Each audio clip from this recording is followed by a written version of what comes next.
আজকের এই প্রতিবাদ দিবস পালন করুন সংযুক্ত কিষাণ মোর্চা করতে হবে।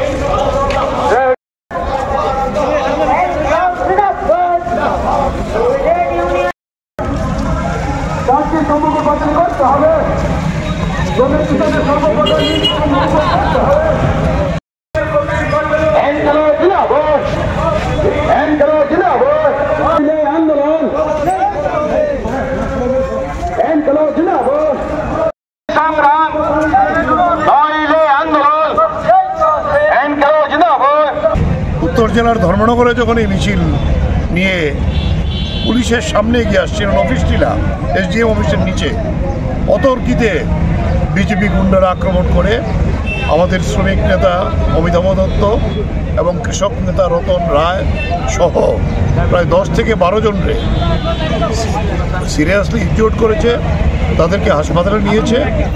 আমরা এখন তাদের দুইজনের অবস্থা একটু সিরিয়াস, তাই আগরতলা ট্রান্সফার করার জন্য বলেছি। যে এই হলো বিজেপির রাজত্ব, শান্তিপূর্ণ মিছিল, পুলিশের সামনে এইভাবে অ্যাটাক হলে আমরা তীব্র নিন্দা জানাই। কিন্তু এই প্রতিবাদ থামবে না, শ্রমিকরা কৃষকরা রাস্তায় আছে, রাস্তায় দাঁড়িয়েই মোদী সরকারের জনবিরোধী, শ্রমিক বিরোধী, কৃষক বিরোধী নীতির প্রতিবাদ আমরা করব।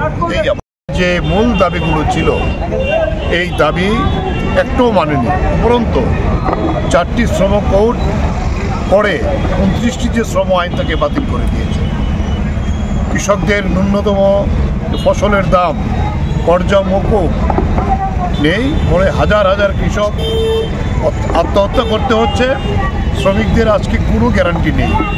তাই গোটা দেশেই এই দুটি শক্তি, কৃষক এবং শ্রমিক, যৌথভাবে প্রতিবাদ করছে। আমাদের রাজ্য